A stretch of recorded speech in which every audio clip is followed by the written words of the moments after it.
Hoje nós estamos amparados pela energia do silêncio. A gente costuma sempre dizer que o velho está passando.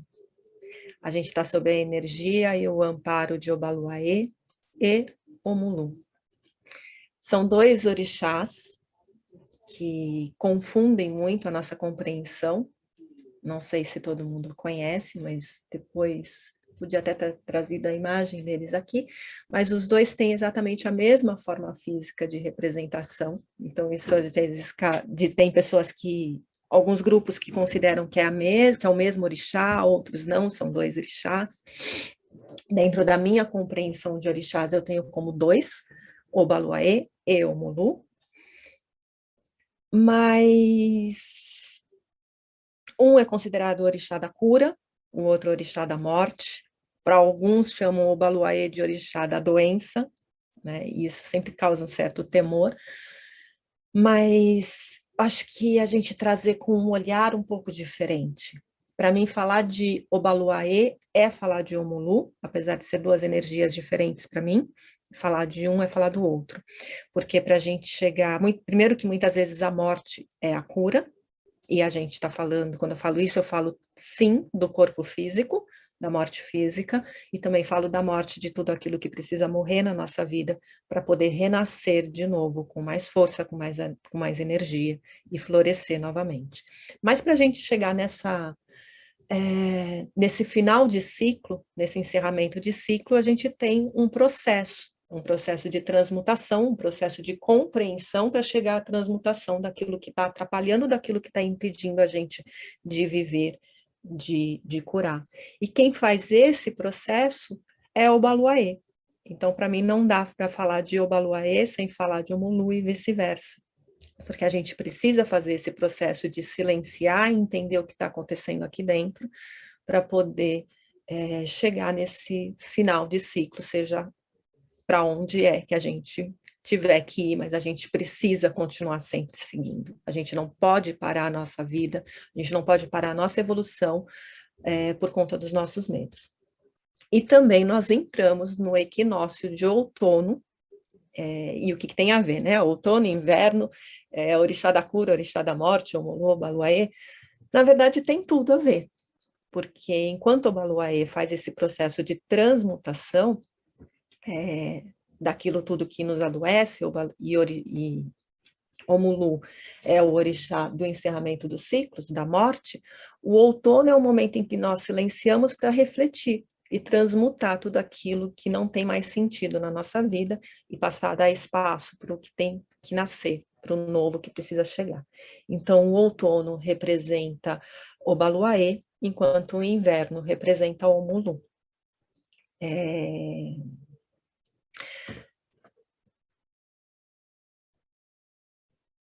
Eu vou deixar para a Júlia, que é a nossa bruxinha oficial aqui do grupo, falar mais sobre a energia do equinócio de outono dentro da magia. E aí a gente vai entender um pouco mais essa energia toda que está acontecendo com a gente hoje e que fez todo sentido para a palestra que a gente vai ter hoje com o Kadim sobre a morte e entender que sim, a gente precisa pensar sobre a morte. Então, Ju, você. Boa noite, gente. Eu sou a bruxinha do grupo, então acho que me sinto confortável de trazer essa energia, trazendo a visão da natureza mesmo, né, hoje à noite. Então, ontem foi o equinócio e justamente hoje caiu essa palestra sobre a morte. E como ela estava falando, tem essas energias dos orixás. Eu me encontrei na espiritualidade, na minha conexão com a natureza. E o primeiro passo para essa conexão acontecer é justamente observar que os ciclos que acontecem na natureza, eles acontecem dentro da gente. Então, quem tem contato com magia, muitas pessoas acompanham a roda do ano. E a roda do ano, ela justamente marca os equinócios e os solstícios e os pontos entre as estações, quando a estação começa a ficar mais próxima da outra. Antigamente, os povos pagãos usavam isso para saber o horário de quando plantar, para poder ter uma colheita antes do inverno e conseguir sobreviver ao inverno. E aí isso continuou sendo usado dentro da magia, Só que começaram a observar que esses ciclos da natureza, eles reverberam dentro da gente também. Claro, é inevitável que reverbere, afinal a gente sofre influência do que está acontecendo fora. Então, no verão tá calor, tá sol, o sol tá vibrando, a gente também fica mais vibrante, a gente também fica mais animado. Então, tem essa influência externa que acaba reverberando no nosso interno. Eu vou me aprofundar mais na questão do outono e inverno, né, que senão vai se alongar demais, mas ontem foi o solstício de inverno, então, o equinócio de outono. Então, ontem começou o outono. Ontem a natureza começou a sua jornada de morte, que chega ao fim na morte mesmo, no solstício de inverno. Então, a natureza ela começa a perder as folhas, os animais começam a estocar alimento para poder sobreviver ao inverno, o sol fica mais ameno, e isso tudo vai morrendo todo dia um pouco, a natureza vai se recolhendo cada vez mais, todo dia um pouco, até o inverno. No solstício de inverno, é a noite mais longa do ano, né? A noite mais longa e mais fria, desconsiderando tudo que está acontecendo climaticamente, né? E é a noite que simboliza realmente a morte.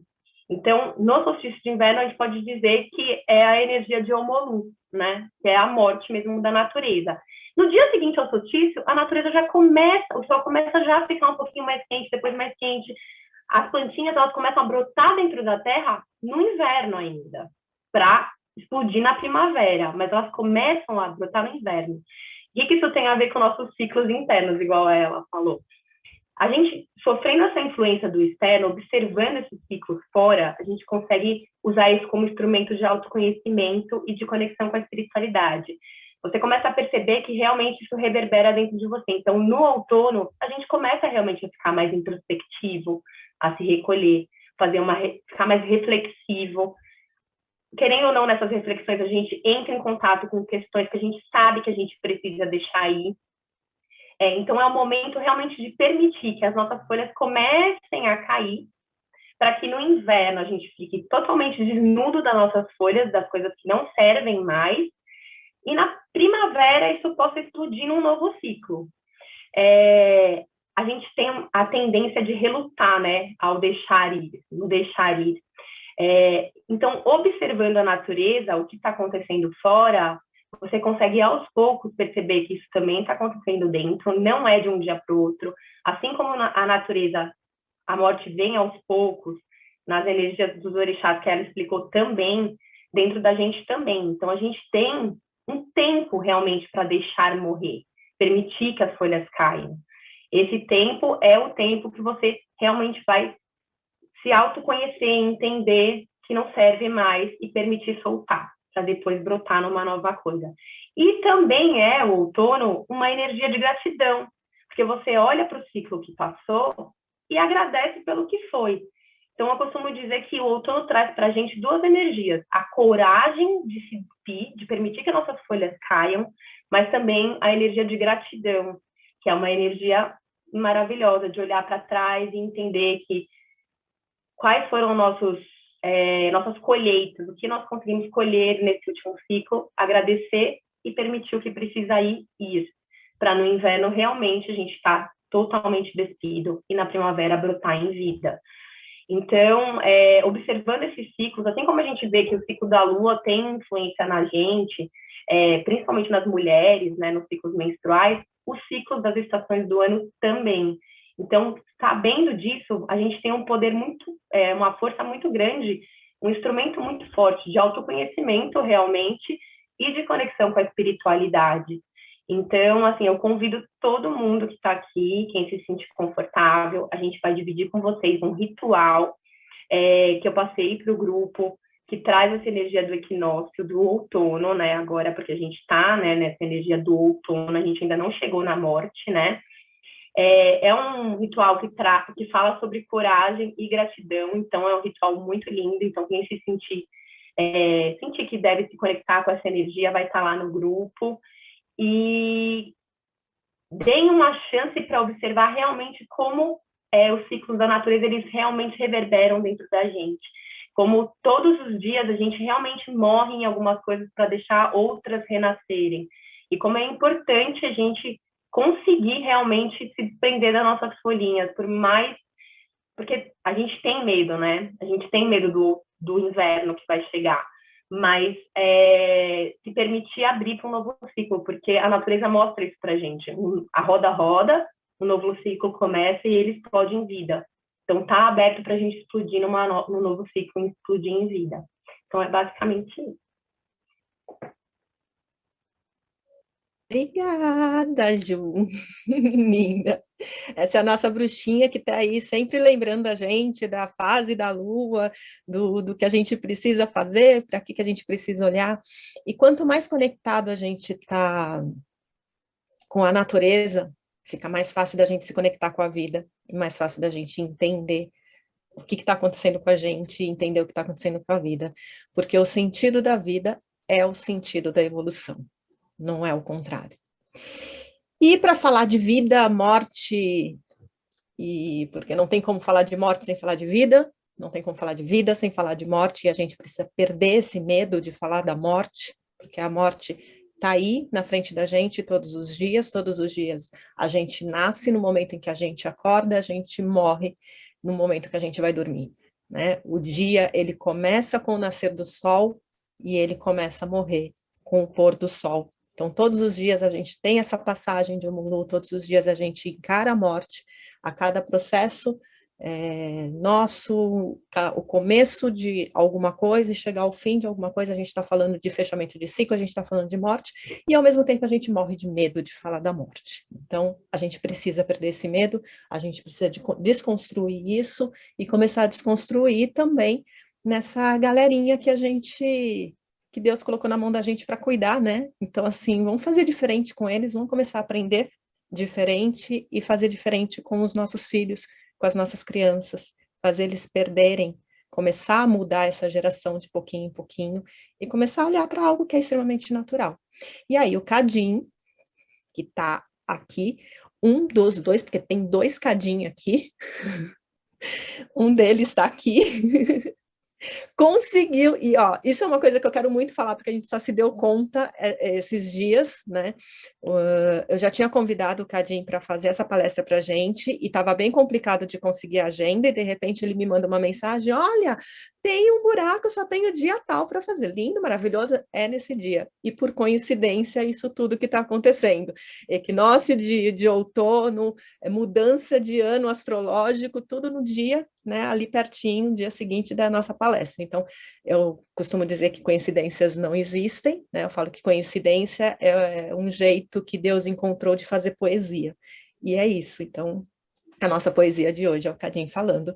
Seja muito bem-vindo, muito, muito, muito obrigado por doar para a gente esse teu tempo e todo esse monte de conhecimento, de informação que você tem.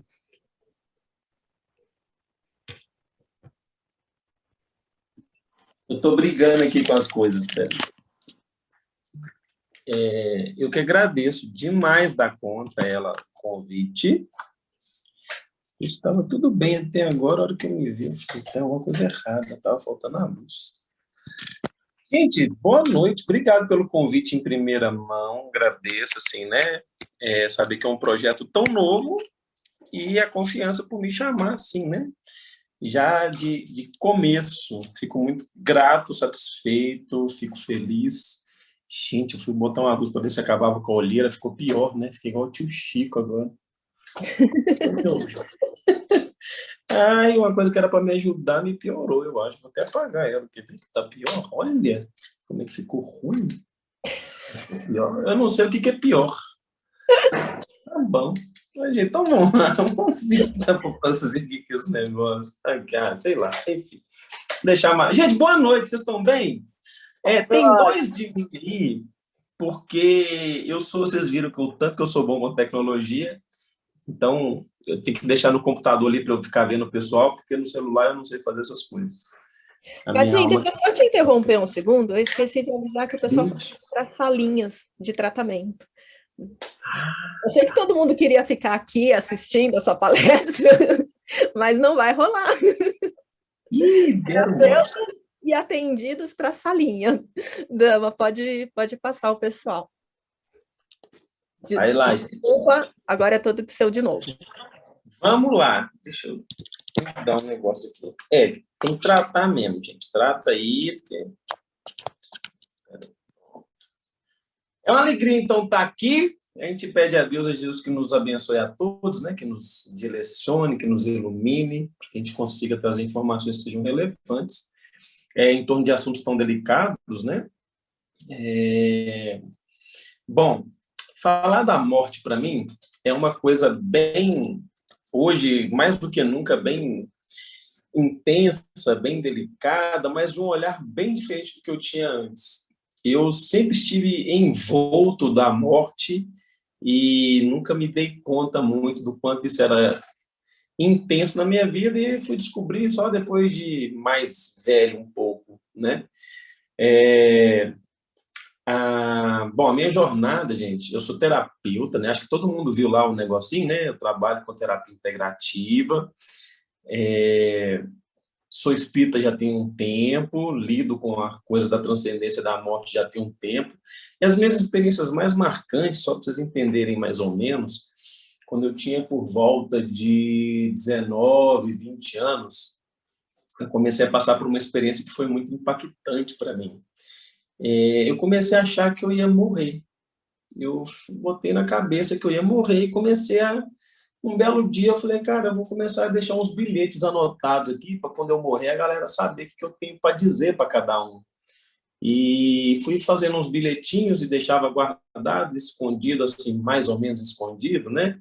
Se eu morresse, alguém acharia fácil. E fui tendo dias assim. Só que era muito angustiante, mas muito angustiante quando isso acontecia. Eu aprendi um ditado recente que história ruim de ser vivida é boa de ser contada. Então, isso, quando acontecia, era muito ruim. Eu, de fato, achava que eu ia sair de casa e que eu não voltaria. Eu deitava para dormir e eu tinha certeza que eu não acordaria nesse plano. Então, eu deixava bilhetes escritos e tal.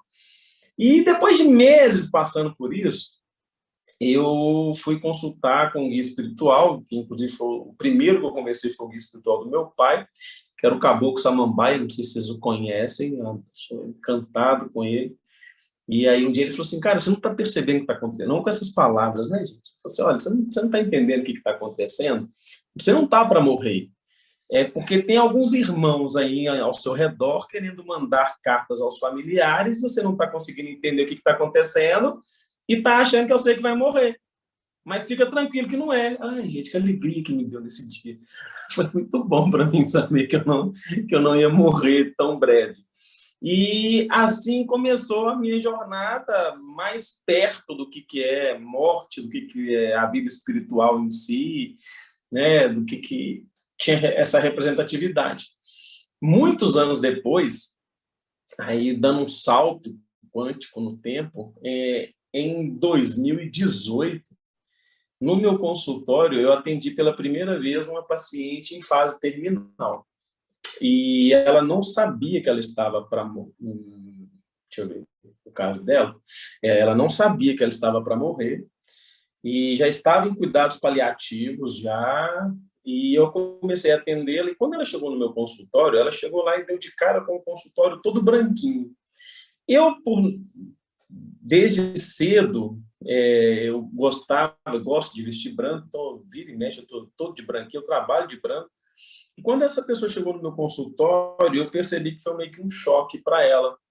Ela chegou e viu meu consultório todo branquinho, eu todo branquinho, e ela já tinha o hábito de ficar frequentando consultórios terapêuticos. Então, era tudo muito branco. Eu senti que ela estava chegando em mais um consultório qualquer. E ela foi um marco na minha vida, que eu falei assim, cara, eu preciso de mudar o meu consultório. Aí eu transformei ele no que ele é hoje, que é um jardim oriental. Eu consegui, com a ajuda da minha esposa, que ela é arquiteta, ela fez um design para mim.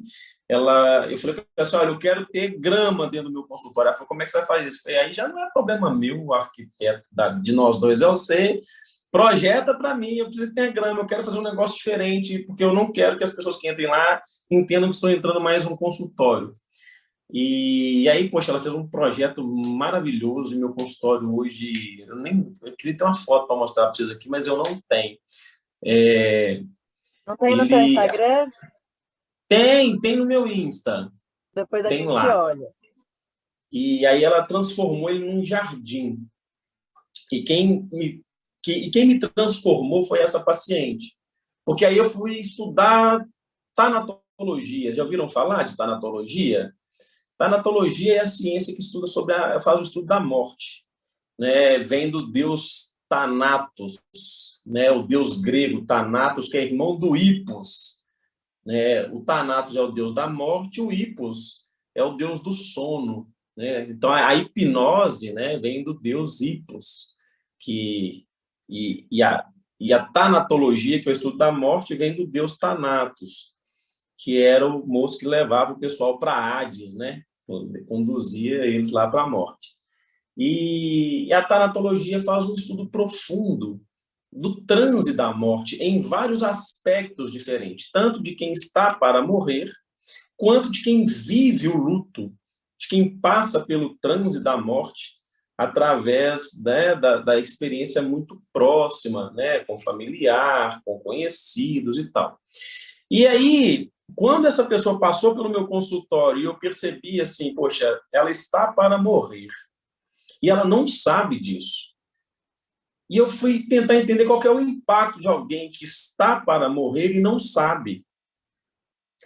Há alguns anos antes, eu conheci um jovem que estava para morrer de câncer e ele saber que ele ia morrer deu nele uma revolta muito grande. E ele se entregou à bebida, se entregou a alguns exageros, alguns desequilíbrios antes da morte, mas talvez por não ter tido um acompanhamento legal. Então, isso foi mais ou menos a minha história com morte. Fora o trabalho mediúnico, né, ao longo do tempo, assim, lidando com defuntos, né, com mortos, e entendendo que a morte não existe, e cada vez isso consolidando mais na minha intimidade, foi me dando capacidade de chegar perto dos 30 anos e querer estudar isso de forma mais científica mesmo, para a gente entender que definitivamente a morte ela é parte de muitos processos que nós vivemos, né? E não dá para ser ignorado. Quando a gente fala de morte física, né, do ser, do corpo, que vai deixar de existir a presença material, hoje, mais do que nunca, para mim é importante a gente lidar com isso de forma madura, porque não cabe muita poesia, sabe? Não cabe muito romance. É importante a gente aprender a lidar com a morte na real. Pô, vai morrer. E não adianta você querer falar para uma mãe que perdeu um filho, como eu tenho aqui no consultório, algumas, né? Uma mãe que perdeu um filho de 21 anos assassinado. Cara, não dá para falar para ela, ele está no plano espiritual, acredita. Eu não posso falar palavrão, né? Cara, para ela isso não importa.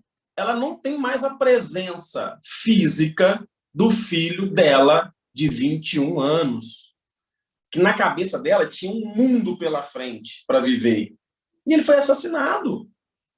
Então, vou falar com ela. Aí aonde entra, né, a falha dos religiosos, né, de todas as vertentes, salvo, talvez, do budismo. Tirando o budismo, até hoje os pacientes que mais me deram trabalho são os espíritas e os umbandistas. Os que mais dão trabalho dentro do consultório são os espiritualistas. Por quê? Porque ele acha que ele tem que lidar bem com a morte. Ele acha que só porque ele acredita na vida após a morte, que ele não pode passar por isso com dor, que ele tem que passar por isso tranquilo, zen, e tem que compreender, e que tem que acolher, abraçar todo mundo. Gente, porcaria nenhuma. A morte dói. Ela traz dor física, dependendo do nível de intimidade do ser que foi embora. Então não dá para ficar no romance, né? E aí, enquanto cristãos, né, não entende, né? Poxa, tá no plano físico, morreu. Tem que entender. Não necessariamente tem que entender, até porque, eu não sei se todo mundo sabe, eu já vou entrar na coisa, talvez, no cerne da questão, acho que do nosso estudo de hoje, que o luto ele tem 5 fases. Todo mundo sabia disso? O luto tem 5 fases básicas. A primeira delas é a negação. Então, a pessoa, quando ela recebe um diagnóstico, por exemplo, de falar, olha, não vai rolar, não interessa o que você faça, você vai morrer. A primeira coisa que a pessoa faz é negar, é refutar a ideia. Ela se isola. E tem um filme tão legal sobre isso, chama Antes de Partir. Não sei se vocês já assistiram esse filme. Vale muito assistir, assim, é um filme espetacular sobre o assunto. E a gente vai percebendo ali, e ali tem um romance em torno do assunto, mas de uma maneira muito bonita. A negação, ela pode acontecer tanto para esse paciente que sabe que vai morrer, ou quanto para você que ficou e perdeu um ente querido. Muita gente, na verdade, muita gente não, nós passamos inevitavelmente pela fase da negação da morte. Sabe? Não tem ninguém que eu conheço até hoje que atendeu o telefone e falou assim, fulano morreu. A pessoa fala assim, acredita. A primeira coisa que eu falo, não acredito, sério? Mentira. Não interessa por quanto tempo vai durar cada fase. É importante a gente entender que nós vamos passar por ela. E como você passa, não quer dizer que você vai passar por ela desta forma em todas as mortes que forem parte da sua experiência humana. Não quer dizer que porque você é um bandista, porque você é espírita, porque você é budista, irá doer menos. Principalmente se, apesar de ser espiritualista, você não estudar sobre a morte.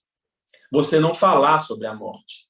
Então, basta falar assim, gente, no meu velório eu quero tal coisa. Vamos mudar de assunto, que assunto ruim. Nossa, vai ficar falando de morte no meio do churrasco. Gente, falar de morte te chama para falar da vida na hora. Quando você abre a boca para falar morte, todo mundo já fala assim, não, vamos falar de hoje. Entende? Falar de morte, as pessoas já querem falar de vida. Mas esquecem que ela faz parte. E aí, se você nega antes de viver as experiências, imagina o que vai acontecer quando alguém do seu lado bater as cachuletas. Você não vai aceitar o negócio. Tá tranquilo, gente, até aqui? Bom, então tá bom. Olha, eu acho que uma coisa muito interessante da gente fazer, inclusive, sobre isso, é trocar experiências, é trocar coisas. Então, quem quiser falar, quem quiser se pronunciar, eu não sei se era permitido, mas, enfim, já estou abrindo para permitir. Se falar que não, você me conta ela, que eu tiro o convite. Não, é totalmente permitido, porque então, as tá trocas bom. é o que mais levam a gente para a evolução. Amém. E aí eu já começo a falar. Então diga. Eu comecei a lidar com a morte muito cedo, né, com a perda de alguns parentes muito próximos, e era muito engraçado, não sei se da minha família, mas assim, tinha naquela época a gente velava o corpo em casa ainda, né? Não sei se mais alguém aqui passou por isso, mas era ali na sala, puxava os móveis, chegava o caixão, botava na sala e tudo acontecia ali, né? Então, assim, eu tinha, acho que a primeira pessoa, assim, próxima, tinha mais ou menos uns 5 anos, então, e era meio que uma festa para criança, né?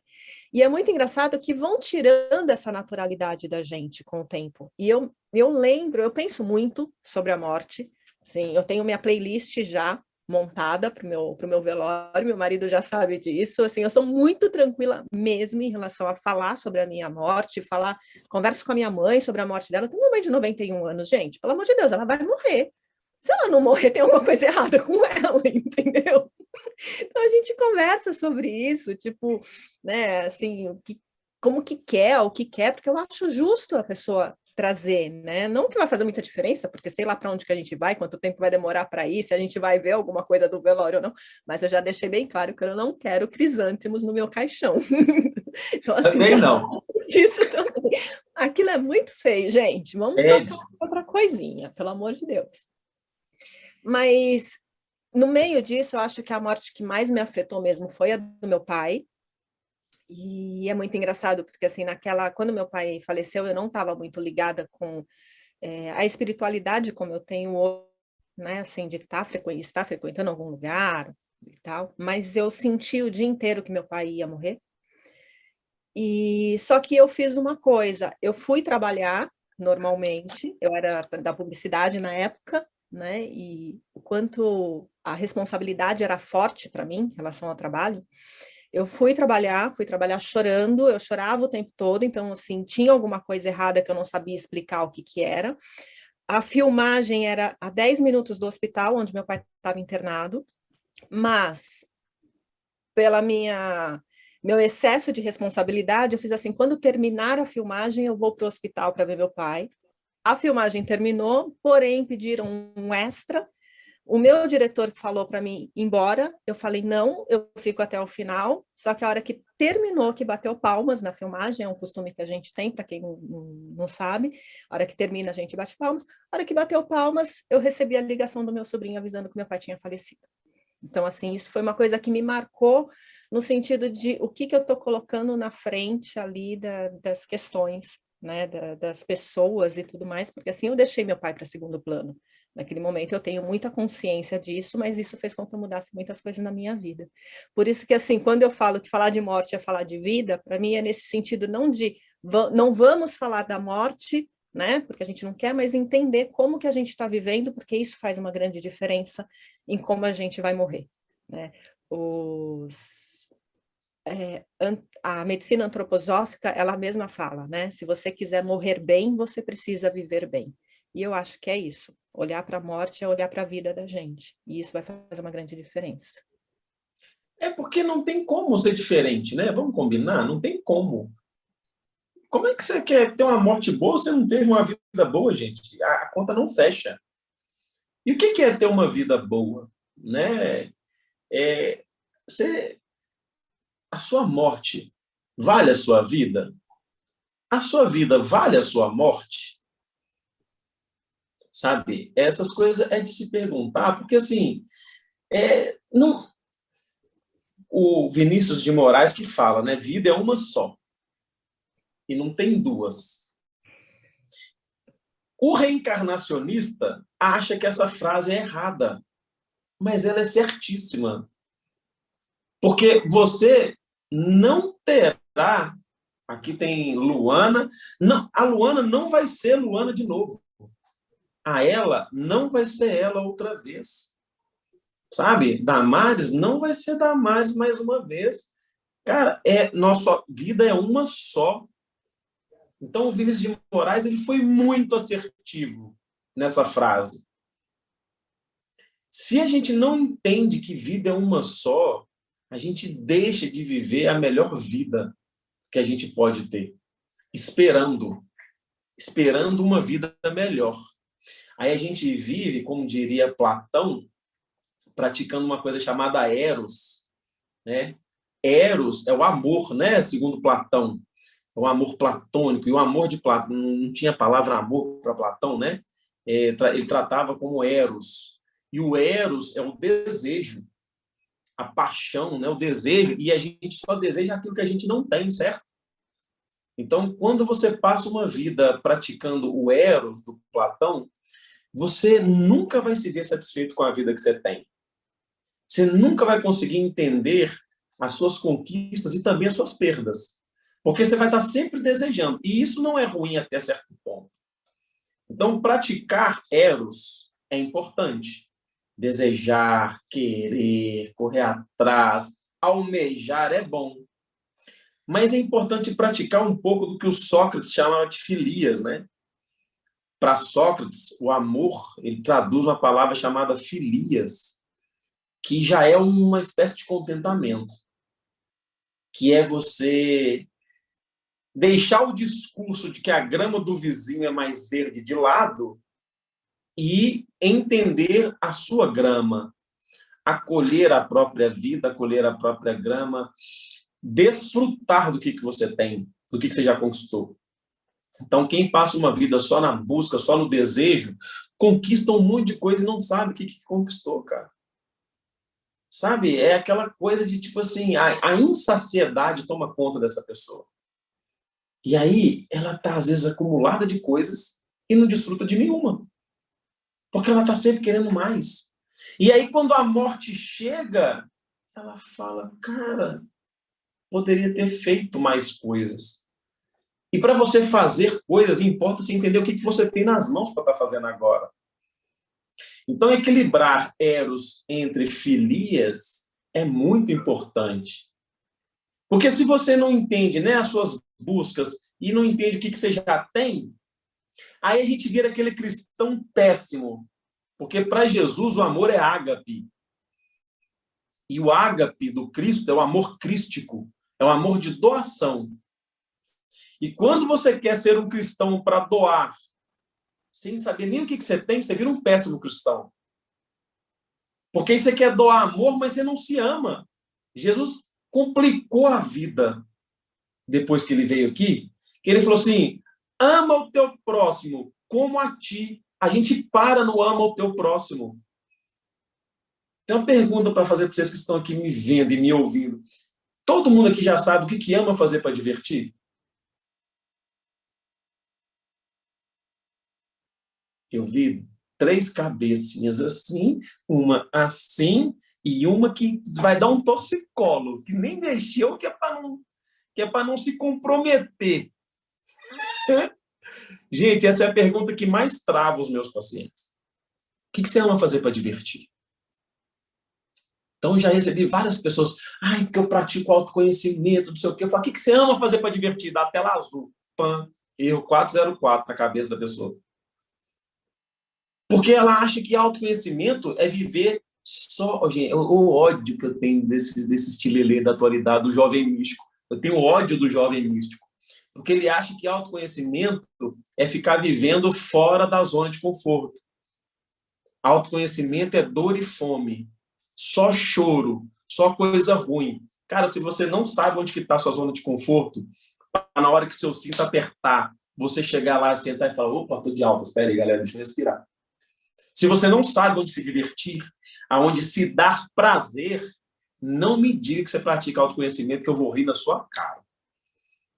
Sabe? Se você está querendo fazer uma vida de autoflagelo para conquistar o reino dos céus, deixa eu te contar, tem uma péssima notícia, está assim de espírito chegando na reunião mediúnica, arrependidíssimo de não ter vivido uma vida boa, de não ter vivido uma vida entregue a tudo que a vida oferece. Né? Jesus fala assim, dá a César o que é de César.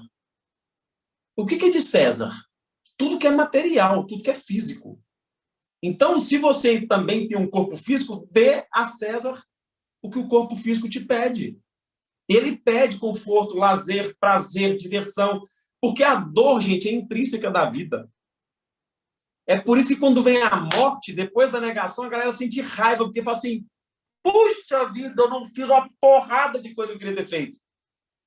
Pô, eu não me diverti, eu não saí. Nossa, se eu tivesse mandado meu chefe para o inferno, eu estava feliz hoje. E estou mandando ninguém mandar o chefe para o inferno aí não, tá? Depois não vai falar que fui eu que mandei, não.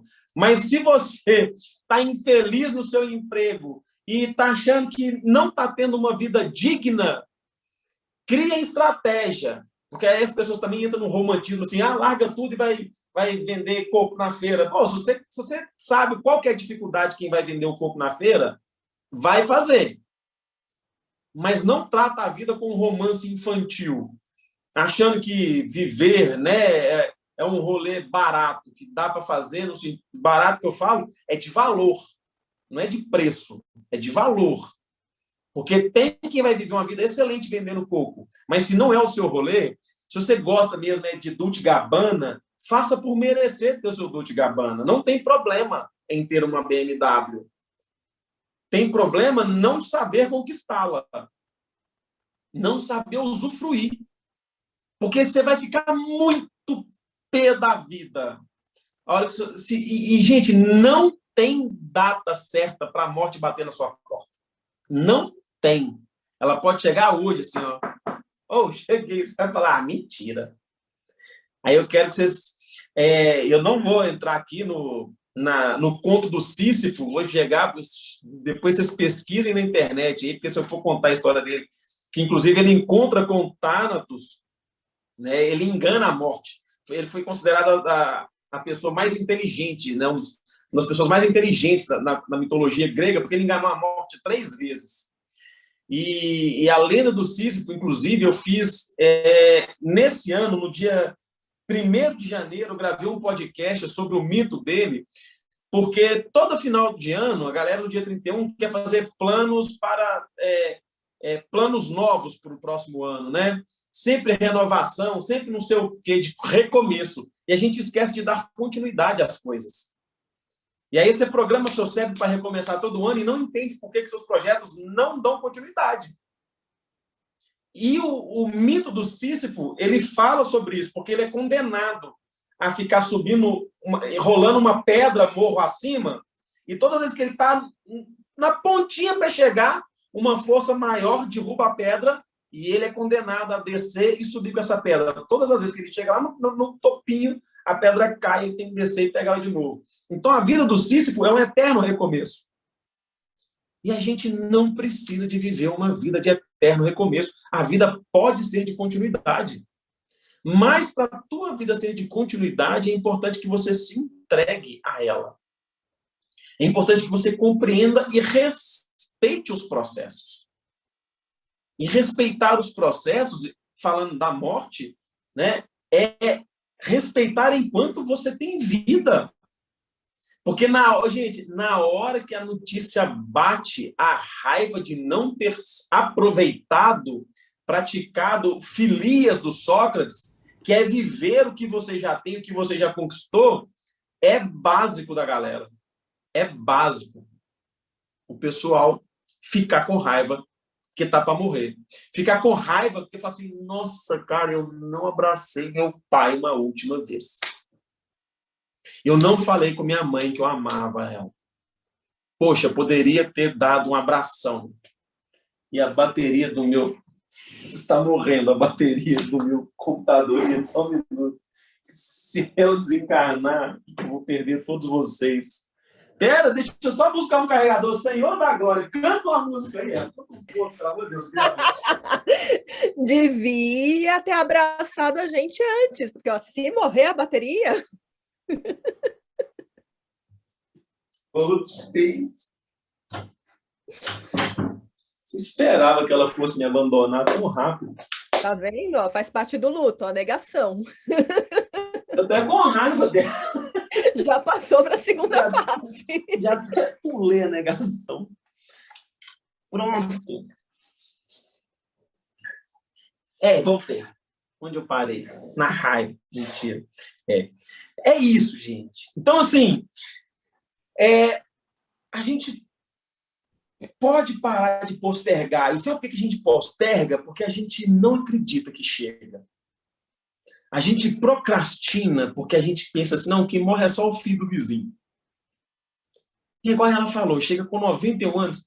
Cara, que corta tanto o meu coração quando chega alguém no meu consultório chorando porque a avó está internada e está para morrer. Fala, quantos anos tem sua avó? Ela fala, 98. Eu falo, você quer que ela está viva ainda? Para quê? Como que ela está? Nossa, ela está entubada, ela está em coma, tem 2 meses. Eu falo, você ainda quer ela viva? Que? Sério? Meus pacientes, minha esposa fala que eu sou o terapeuta da depressão. Porque, gente, não faz o menor sentido. Isso demonstra o quanto nós somos egoístas, cara. O quanto a gente não sabe lidar com a perda. E, de fato, as pessoas não nos pertencem. Se a gente não entender que as pessoas não nos pertencem, nós vamos gastar tempo da nossa vida tentando segurar nas mãos, sabe, uma coisa... E é por isso que tem esse monte de gente com crise de ansiedade e pânico. Né? A crise de pânico, ela pertence basicamente a padrões de personalidade de quem tem o controle de tudo. Quando a pessoa perde o controle, vem uma crise de pânico. Então, na vida, cara, a gente não tem controle de muita coisa. Na verdade, a gente não tem controle de mais nada. E depois da raiva vem a barganha. Então, você vê, primeiro a gente nega, depois a gente fica enfurecido, depois a gente vai negociar com Deus. Então, aquelas pessoas que estão... Com Deus ou com você, né? Seja lá o que você considera aí que possa te dar garantia de mais dias de vida. Né? Então, a terceira fase é a terceira da barganha, da negociação. Sabe? Uma vez eu atendi aqui no meu consultório uma jovem, na época ela devia estar com seus 25 anos. Gente, tal qual a riqueza, a beleza física padrão, e quando eu estou falando de beleza é porque, muito infelizmente, a gente tem aí incrustado na sociedade uma beleza padrão, né, instituída aí.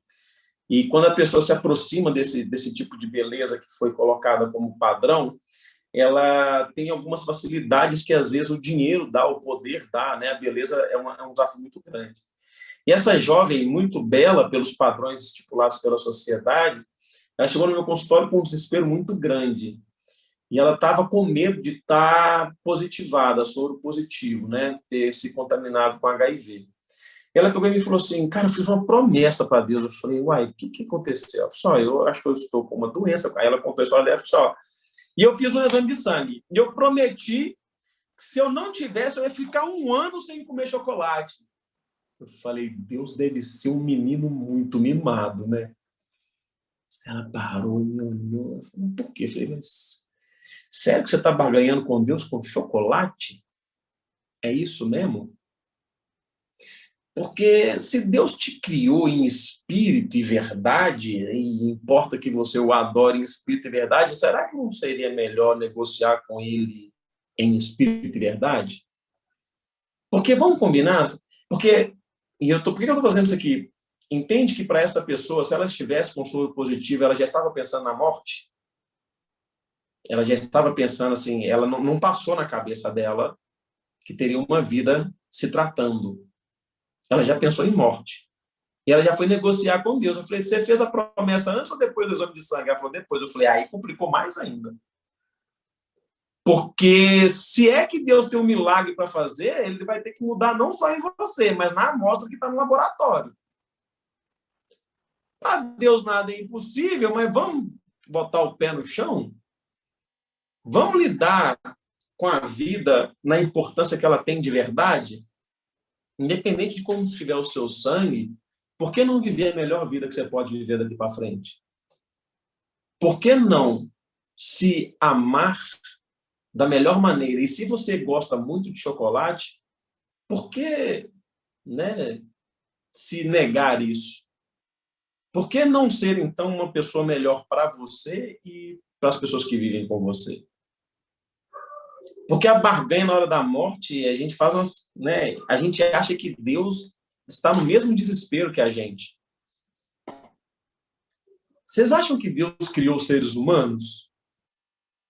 O que vocês acham? A pergunta não vale umbral, não, viu, gente? Errar tá sem problema. Foi Deus criou os seres humanos? Eu acho que sim. Quem que acha? Damares? Se eu te disser que não, Damares? Quero ouvir minhas alunas aí agora. Vai, gente, manifestem-se. Manifesta, gente. Vocês têm espírito, não, mas pode manifestar agora, tá liberado. Manifesta. Por que não?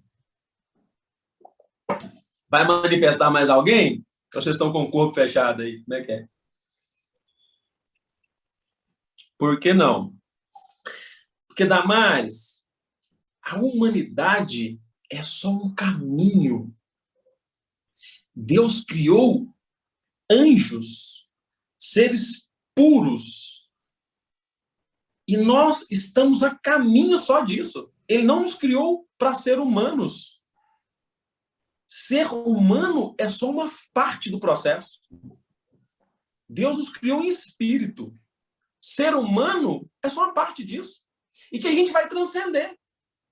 E aí, só que quando a gente está aqui mergulhado nessa carapaça física, a gente acha que é isso aqui só que tem para viver. E não. Deus não criou humano. Ele criou anjo. Ele criou anjo. E você, olha que graça, só nessa sala aqui tem quantos anjos? 1, 2, 3, 4, 5, 6, 7. Tem uns 12. 14. 14 anjos. Oi, gente, olha, já parou para pensar que nós somos um projeto de anjo? Não dá até um.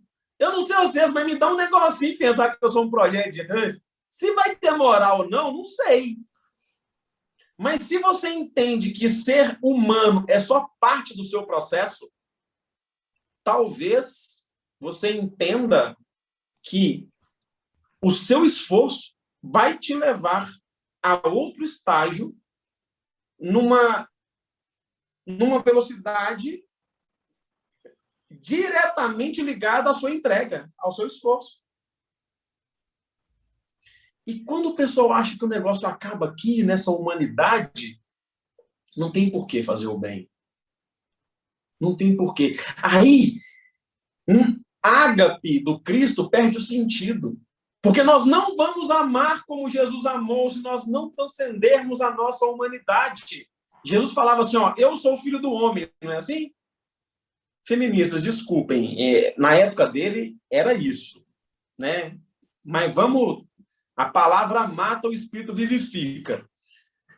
Jesus, quando ele fala que ele é o filho do homem, ele está dizendo assim, olha, eu sou o resultado de todas as somatórias humanas. Mas ele não é humano mais. Tem um pessoal aí doido para ver ET. O jovem místico é doido para falar com ET. Vocês têm noção que Jesus foi o maior ET que já teve na Terra? Jesus era ET, gente. Jesus não pertence ao processo evolutivo do planeta Terra. Se tiver alguém dos arturianos aí, me perdoa, por favor, no que eu vou falar agora. Mas vocês entendem como é que é difícil receber outro ET e não monetizar ele? Porque virou uma terapia que é cobrada hoje. Uma informação, né, que até onde a gente entende mais ou menos, veio de seres de outros lugares. Monetizaram! Assim como monetizaram Jesus dentro da igreja. Vocês estão entendendo o que a gente faz com o ET? Só bobagem. Os ET vêm para ajudar. Nós começamos a cobrar o trem que eles ensinam para a gente. Então, percebe que a gente não sabe lidar? Mas o que isso tem a ver com morte? Tem tudo a ver com morte. Porque se a gente não conseguir pescar para fazer uma melhor vida, dando a César o que é de César e a Deus o que é de Deus, nós vamos morrer e ficar tudo baixando em reunião mediúnica para poder pedir desculpa das bobagens que nós estamos arrumando, enquanto nós estamos a caminho. Então, começa a barganhar no plano espiritual. Eu juro que se deixar eu voltar, eu vou consertar as bobagens que eu fiz. Porque a barganha não está só do lado de cá, está do lado de lá também. Está assim de gente barganhando. Doido para querer voltar. Então, nosso processo de lidar com a vida é de conseguir entender o que eu tenho para dar sem esperar em troca, necessariamente. E eu me entregar nisso, no que eu tenho para dar, para a vida. E quando eu tento fazer aquele amor cristão sem ter desenvolvido, né, dentro de mim esse negócio, eu vou fazer...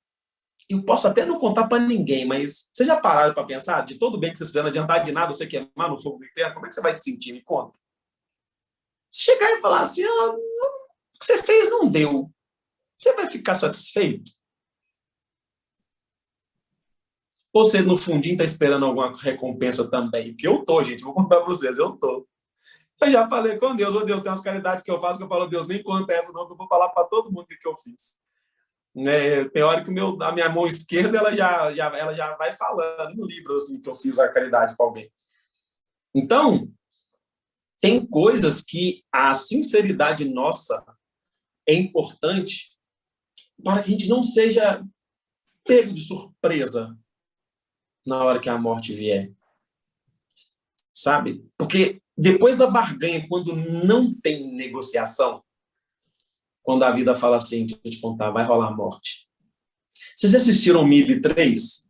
Gente, tem filme que é uma delícia. MIB 3, eu vou dar spoiler só de uma frase que o moço fala. Ele fala assim, olha, aonde tem morte, sempre haverá morte. Agora, se vocês quiserem saber o que eles falam isso, assiste o 1, 2 ou 3, que é uma delícia. MIB. É um filme muito espiritualista. Porque quando a barganha não funciona e a morte vem, o quarto estágio do luto chama depressão, que é a tristeza mesmo. A gente acha que a depressão, não estou falando aqui da depressão doença, tá? Imagina um gráfico, né? A depressão é uma queda de humor, né? É uma espécie de lombada invertida, né? Um quebra-mola invertido. É, de fato, uma queda de humor. E a depressão é um entristecimento. Existe uma depressão neuroquímica, né? Que é a falta de serotonina no sangue, né? E a depressão emocional, que é a tristeza. Quando você chega na depressão, quando não tem mais barganha, e você fala, poxa, morreu. Minha mãe morreu, meu cachorro morreu, meu marido morreu, minha esposa morreu. A tristeza vem e te abraça. E se você nega a tristeza, é onde os danados dos religiosos espiritualistas mais se afundam, é de não se permitir falar assim, gente, hoje eu não estou bem. Hoje eu estou triste pra caramba. Porque uma pessoa que eu amo morreu. Estou cansado de ouvir em corredores de casa espírita, de terreiro, de centro religioso, pessoas falando assim, quando eu morrer eu não quero que ninguém chore. Eu falo, gente, se no meu não chorar, eu vou obsediar todo mundo. Não chora no meu velório não para ver. Se não vai ter uns pesadelos bons comigo. Então, não passar pelo choro, não permitir que a emoção se extravase, é um erro brutal do ser humano. Mais uma vez, é entender que não é porque você acredita no plano espiritual que a presença física vai ser nutrida, porque não vai necessariamente. Ainda estamos aprendendo a lidar. Vai chegar um dia em que, de fato, nós aprenderemos a comemorar as transições. Mas o que nos faz cair na depressão é porque a nossa mentalidade, o cérebro físico que a gente tem, ele vive mais a terra do que o plano espiritual. E é bom que aconteça assim, porque senão a gente fica muito desapegado, a gente não cria laço. A gente não desenvolve afeto profundo. Então a gente acaba tendo um pouco dessa necessidade de gerar esse tipo de relação com as emoções. O grande problema é que alguns, quando chegam na depressão, ao invés de aprender a acolher a dor, negam a própria dor. E elas ficam entre negação, raiva, barganha e depressão. Negação, raiva, barganha e depressão. E aí entram no looping que é muito triste. E que geralmente vai desenvolver no ser a doença da depressão mesmo, que é a baixa da serotonina, que é a perda de sentido da vida e o enfraquecimento das forças, né? E aí, quando você consegue entender que você está triste, essas fases não são... Peraí, agora eu preciso de ler aqui. Deixa eu ver. Gente, olha a tecnologia me batendo. Espera aí. Eu vi achei chat, tá aqui, gente. Ó. Luana. Luana, essas fases são necessariamente nessa ordem. Elas vão acontecer nessa ordem, embora elas não tenham prazo para passar, embora não quer dizer que elas não se misturem em um determinado tempo.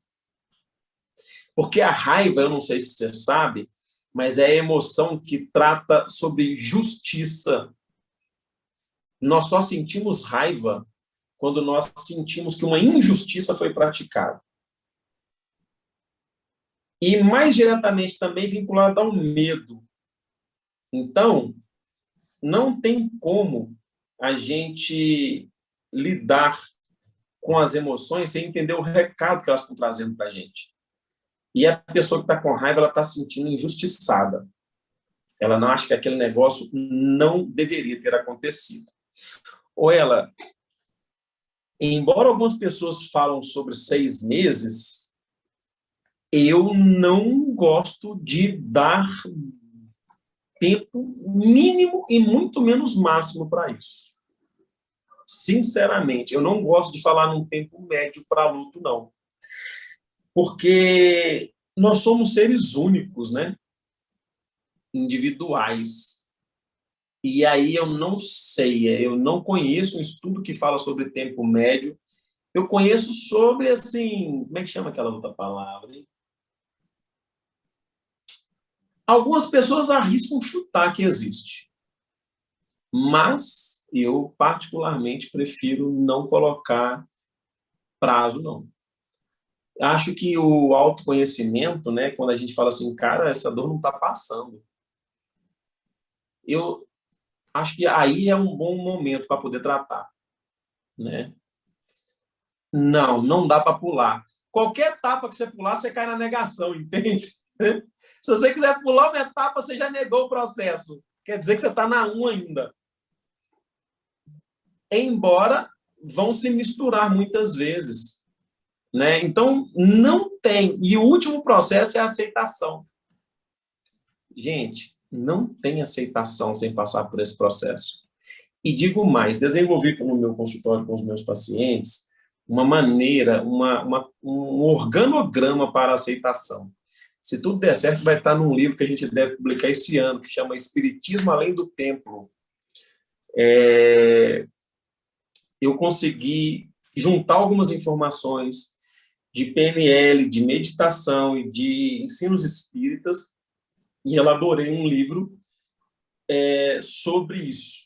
E eu consegui pegar uma parte do que eu levo para dentro do consultório e jogar nesse livro. E quem tiver papel e caneta aí, eu vou pedir, se quiser anotar, anote.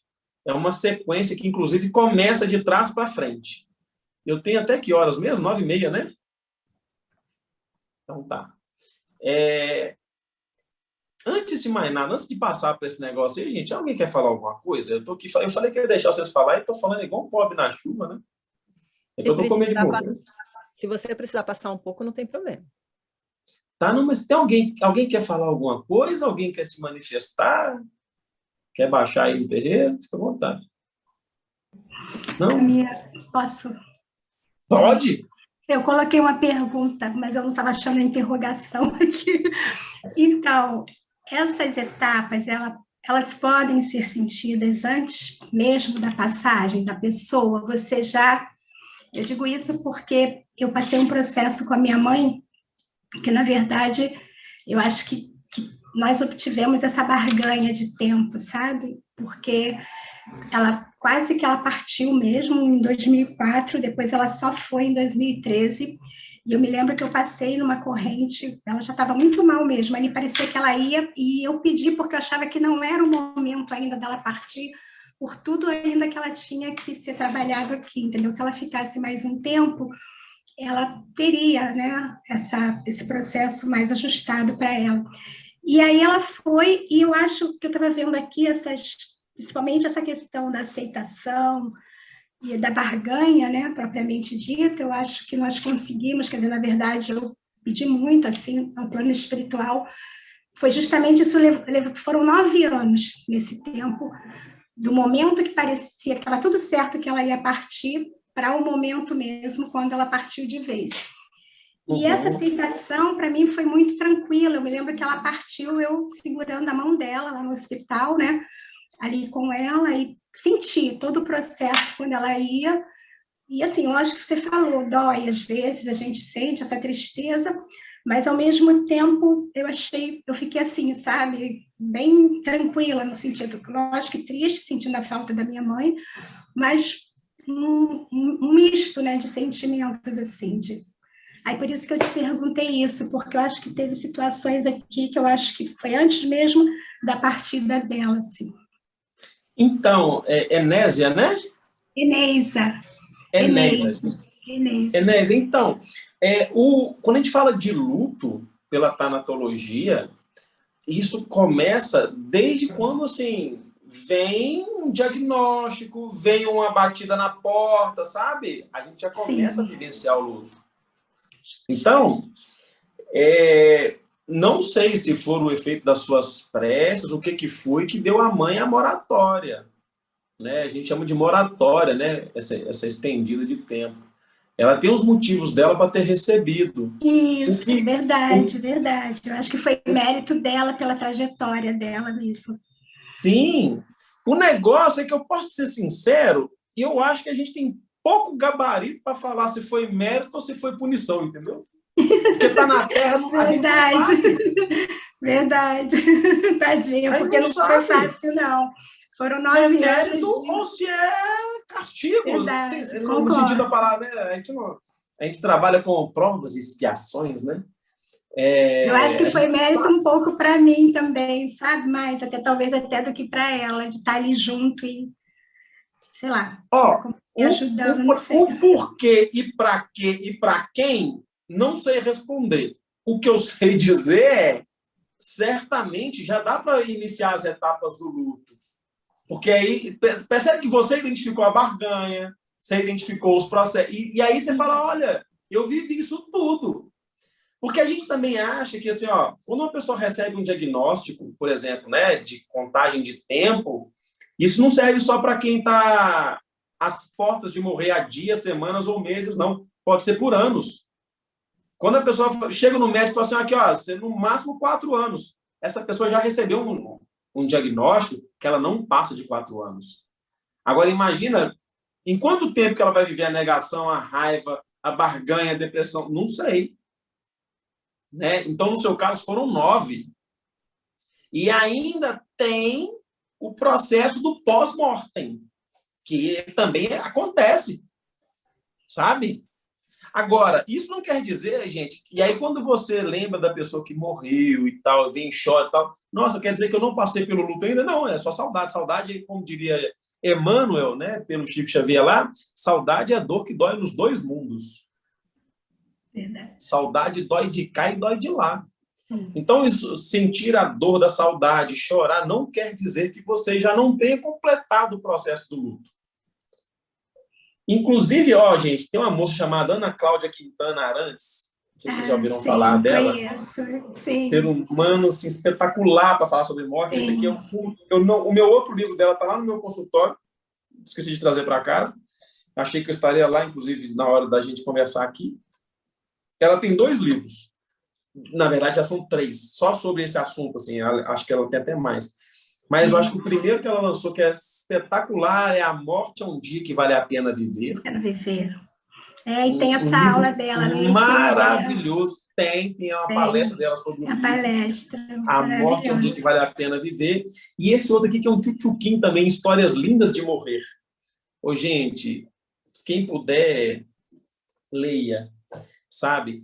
E isso vai deixando a gente mais afim com a própria vida, sabe? Hoje, mais do que nunca, eu entendo que viver espiritualidade é viver um processo intenso de filosofia. Filosofar, sabe? A gente vai deixando de lado. Precisamos falar da morte, tem ele mesmo. Sensacional.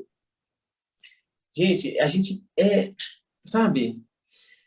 Poxa, a gente é tão amável, não sei se você... Tem alguém aqui que não é macumbeiro, gente? Todo mundo aqui é macumbeiro? Só para eu saber, hein? Tem alguém que não é? Deixa eu ver. Bom, tem 3 ali que eu não estou vendo, né? Mas o resto, quando eu perguntei... Quem não é? Tem alguém que não é? Então tá, então todo mundo gosta, tem um pezinho no Pemba, né? Então tá bom. Duas pessoas colocaram no chat que não. Ah, não. Mas é um bandista, só para saber, o espírita, que eu só falo brincando, viu, gente? Quem tem medo da morte é do Richard Simonetti? Eu acho que é, né, Fernanda? Quem tem medo da morte, eu acho que é do Richard Simonetti. É um livro ótimo também. Se a gente estiver falando do mesmo livro, né? Ah, então é ele mesmo. Se você tinha 19 anos, é o do Richard Simonetti. Ele é super indicado para jovens, adolescentes, pré-adolescentes. Débora levantou a mão. Diga, Débora.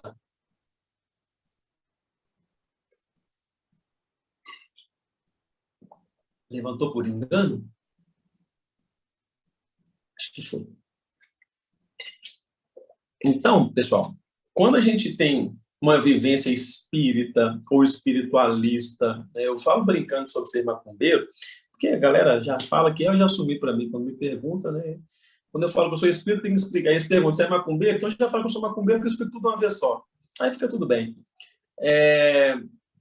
Quando você tem qualquer tipo de experiência, né, espiritualista ou transcendental, vamos falar assim, eu já reparei que as pessoas têm um cuidado, um carinho tão grande para falar com os mortos, né?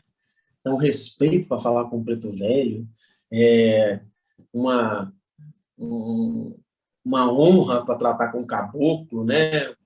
Embora o pessoal dê uma escambalachada com os Exu, não sei porquê, né? É um trabalho muito sério, mas são mal vistos, são mal buscados pela grande maioria.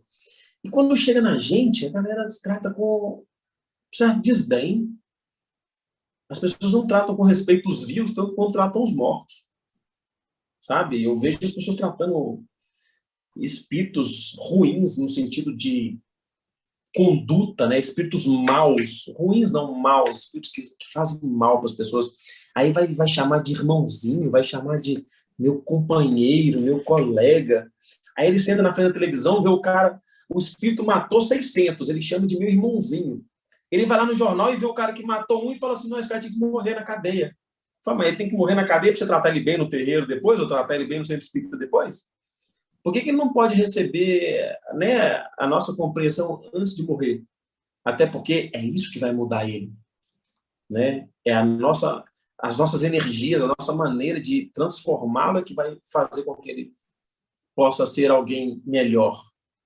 Então, como nós entendemos que será a vida após a morte, define de forma contundente como a gente está vivendo a nossa vida. Está assim de gente deixando de ser feliz, sabe por quê? Com medo de ir para umbral. Conheço um monte. Com medo de ir para umbral. Com medo do que vai ser depois que morrer. Gente, preocupa com sua vida agora, preocupa com sua vida hoje. Sabe? Se você... O Mário Sérgio Cortella, quando ele vai falar sobre moral, ele fala assim, olha, se você não pode contar para as pessoas o que você está fazendo, aí já tem motivo para você não fazer. Se você não pode contar para as pessoas o que você está fazendo, aí já tem motivos para você não fazer. Então, se você está com medo de morrer, pode ser basicamente duas coisas. É o apego à vida que você tem, ou você está fazendo coisa que você acha que você vai ser julgado mal quando você morrer. Para as duas coisas, o Setúbal está aí oferecendo para vocês terapias, né? Tem psicólogo, tem terapeuta integrativo, holístico e tal. Se permita se conhecer de forma profunda.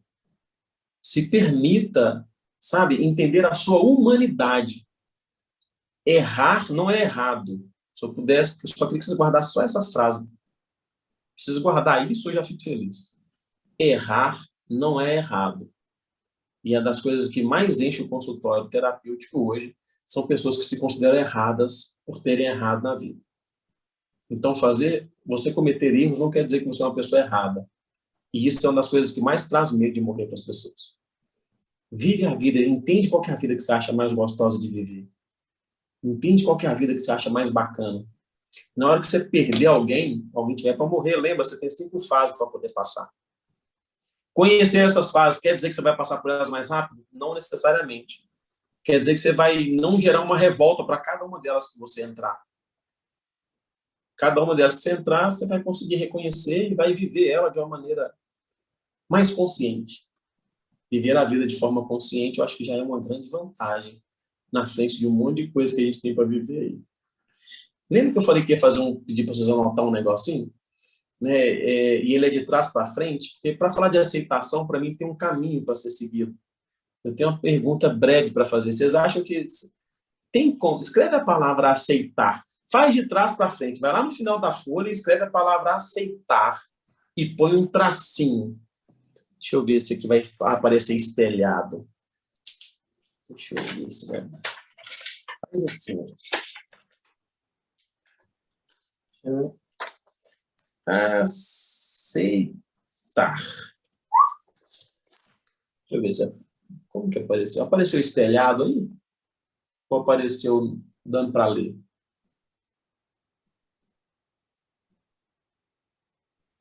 Tá Está dando espelhado? para ler, mas Não, bem tá dando pra pequenininho. Mas está dando para ler. Então, escreve no final aí da folha. Aceitar, e põe um tracinho na frente do aceitar. Eu tenho uma pergunta para fazer para vocês. Eu quero que vocês escrevam aí na frente do tracinho a palavra compreender. Vocês acham que dá para aceitar uma coisa que você não compreende?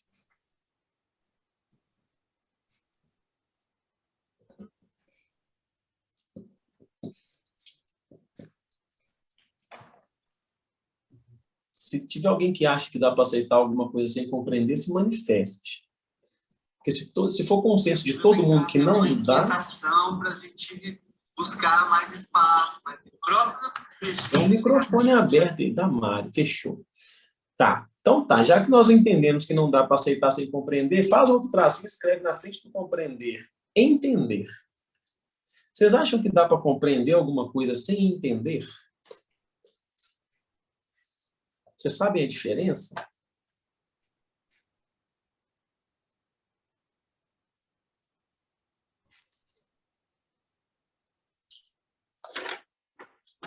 Então, até agora tá assim, né? Aceitar. Cadê? Nossa, luz não dá para ver. Deixa eu ver se eu colocar isso aqui ajuda. Não ajuda. Gente, você sabe como é que eu domino tecnologia? Nada. Não dá para ver, mas a gente compreendeu. Que bom.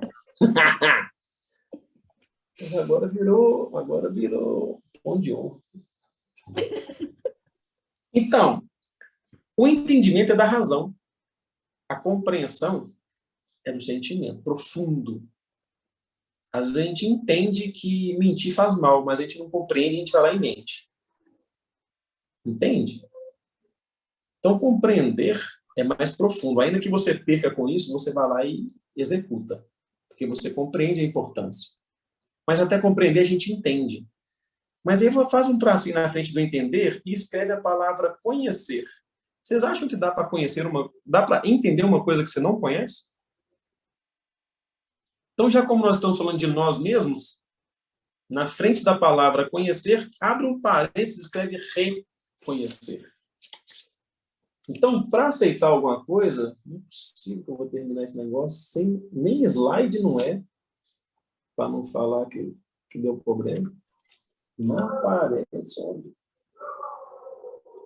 Então, olha só, para aceitar algo, eu entendo dentro da minha bolha aqui que é importante reconhecer, entender, compreender, para depois aceitar. A partir da aceitação, pessoal, você vai encontrar reforma íntima, curas, perdão, transformações. E tudo aquilo que você imaginar que você quer de conquistas virá a partir da aceitação. Eu só não acho, ainda ninguém conseguiu me mostrar que é possível aceitar sem compreender, entender, conhecer e, em se tratando de nós, reconhecer. Né? A gente se reconhecer onde está, reconhecer qual é a nossa dor, reconhecer o que nós estamos buscando mudar para fazer essas movimentações de mudança que a gente deseja. Aí eu já passei do meu tempo, eu agradeço do fundo do coração o convite, o carinho. Esperava eu que vocês falassem mais, mas eu não deixei, peço perdão por isso. E ficamos até um próximo encontro. Agradeço as pessoas que participaram, que eu dei tempo, né, sem ficar falando aqui. Vocês conseguiram participar, agradeço a todo mundo. Um beijo no coração de vocês e até a próxima, se Deus quiser. Obrigado, Ela, pelo convite. Muito, muito, muito obrigada. Eu só queria agregar uma coisinha aqui à sua palestra toda, que é tudo isso que você falou sobre a morte do corpo físico, a gente pode colocar nos nossos projetos, nos nossos relacionamentos, em todas as nossas questões emocionais, materiais. Porque o processo é exatamente o mesmo, né? Então, a gente precisa conhecer, reconhecer, entender, compreender e aceitar a hora de fechar cada ciclo para poder entender a hora de abrir cada novo ciclo. Então, tudo que você falou da morte física é exatamente o mesmo processo em todas as nossas outras questões da